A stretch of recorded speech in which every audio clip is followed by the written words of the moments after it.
Čakovec, grad koji je ime dobio po grofu Dimitriju Čakiju, koji je ovdje u 13. stoljeću podignuo drvenu utvrdu koja se zvala Čakov Turen. Grad u kojem je nastala prva, to jest izgrađena prva željeznička pruga u Hrvatskoj i grad koji je prije samo nekoliko dana dobio titulu grada za najugodniji život u Hrvatskoj. Grad u kojem još od 17. stoljeća stoluje jedna sasvim posebna žena. Žena kojoj se pisalo najljepše ljubavno pismo koje je poznato u hrvatskoj literaturi. Katarina Zrinska. Međimurci su čudo, doista čudo. Međutim, od svega što smo ovdje vidjeli, probali, istražili da postoji, meni je najatraktivnija i daleko najzanimljivija slavna međimurska gibanica. Međimurska gibanica. Međimurska, do kraja druženja ćemo naučiti Slađana. Što je tako posebno u međimurskoj gibanici? Pa međimurska gibanica je posebna po tome što ima 4 nadjeva. Posebna je po tome što svaki od nadjeva raste u našem kraju, znači od maka, oraha, sira. Dobro, sir ne raste, ali imamo kravice i naravno jabuke.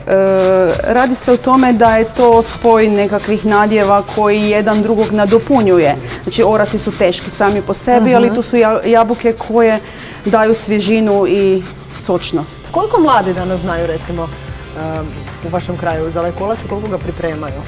Pa evo, ja sam stručni učitelj kuharstva u srednjoj školi Prelog i taj kolač je sastavni dio udžbenika. Kako bi voljela da mi ispit bude da pripremim međimursku gibanicu? Evo, možemo se dogovoriti, može.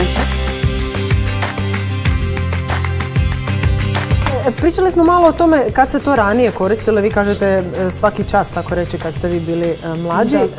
Je li to danas običaj isto ovdje u Međimurju? Da. Pa nema nekakve fešte, rođendana, nekakve događaja da nema gibanice.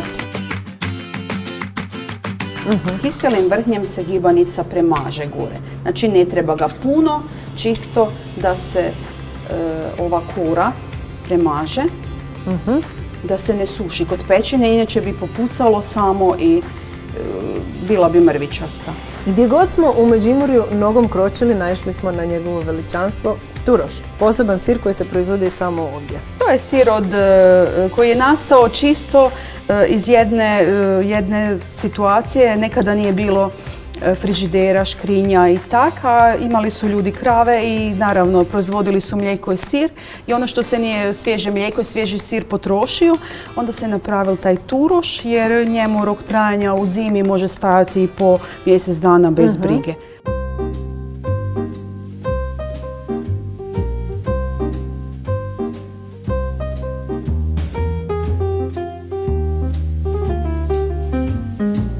S jednom rukom samo valja se. I da ide prema tamo, da. Pa se onda s prstima pritišće prednji dio. Zapravo da dođe do tog stožca, da. Malo sam ga jadno poremetila, moj će biti neki... Treba složiti jedno 100 komada. Nije to tamo.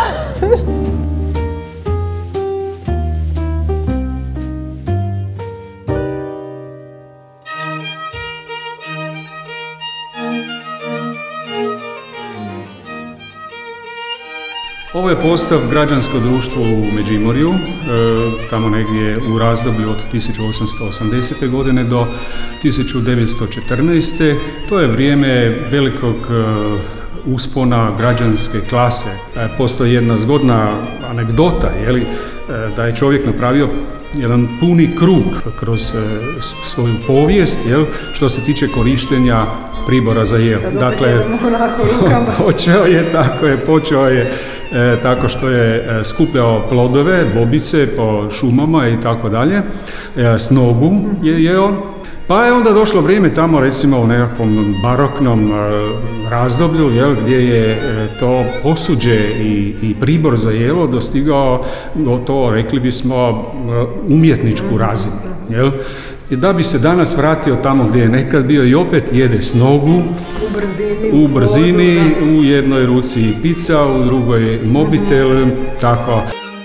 Ne znam kako vi, ali ja sam od uvijek htjela pronaći jednu pravu, veliku žlicu onako dok jedem juhu ili varivo. Sve su mi nekako male, kao čajne žličice gotovo. E pa danas sam pronašla takvu žlicu ovdje u Čakovcu.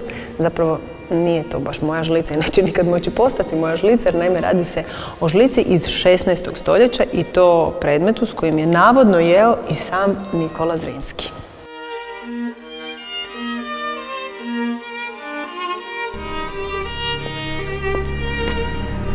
Dobar dan.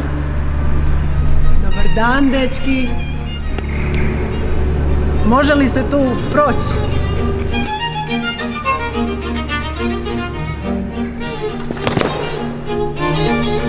Ne može se kroz Čakovec lako proći kad ga čuva Zrinska garda.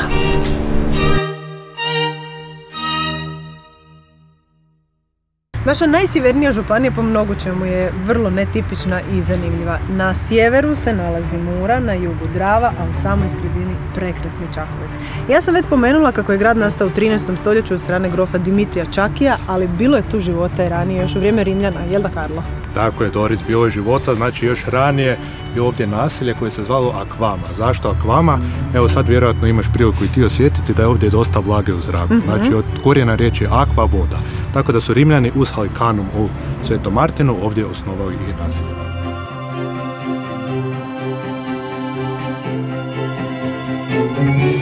Onako na tiho ću vam ispričati što se ovdje događa. Dakle, legenda kaže da ovdje živi jedan od 13 međimurskih zmajeva, pozoja, dakle jedan od 13 pozoja iz ovog kraja, i po jednoj od priča kaže da je ovaj tunel tu, tunel kojim njegov rep prolazi sve do Šenkovca. Neki kažu da mu je glava zakopana tamo kod crkve. U svakom slučaju, mi ćemo se brzo odstraniti s ove lokacije, jer jedna od legendi također kaže da ako se zmaj ili pozoj naljuti, onda uzrokuje elementarne nepogode, potrese i slično, a evo u ovoj 2020. nekako nam je tih stvari bilo dovoljno.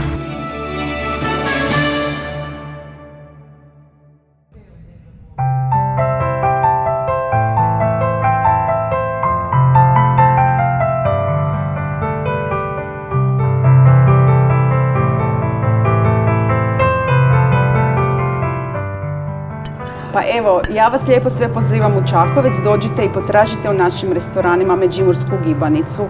Može. Ja ću samo još za kraj reći, gibanica je fantastična i za kraj probajte, neće biti lako, ali probajte pogoditi koji bi mogao biti onaj koji sam ja napravila. Evo.